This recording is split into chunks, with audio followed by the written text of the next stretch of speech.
So remember last video when I showed you these two terrariums and I told you that I added springtails?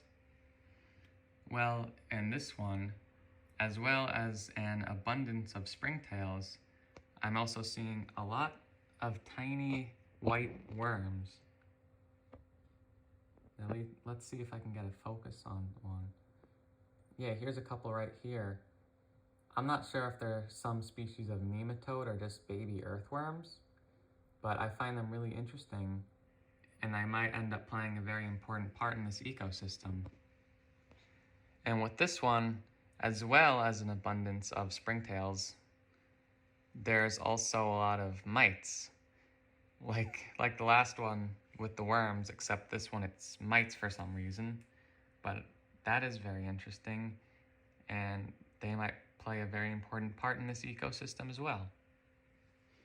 And this one up here, I just recently put some springtails in, and it's actually doing very well because there's some moss growing in there even though I didn't even add any.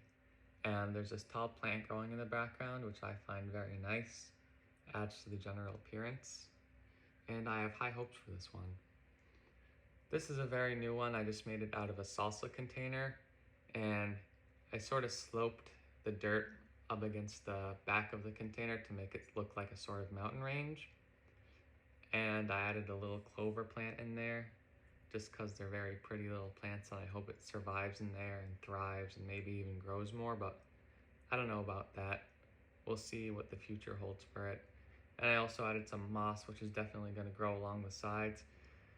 I'm hoping that there ends up being like a very thin film of algae against the inside of the sides of this container, like this one, because it makes it very easy to see inside of it without all that condensation building up, which is very annoying.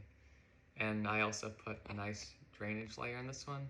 You really don't have to, but everybody says you should, and I don't know, it makes it feel kind of cramped, to be honest, but if it helps, I guess.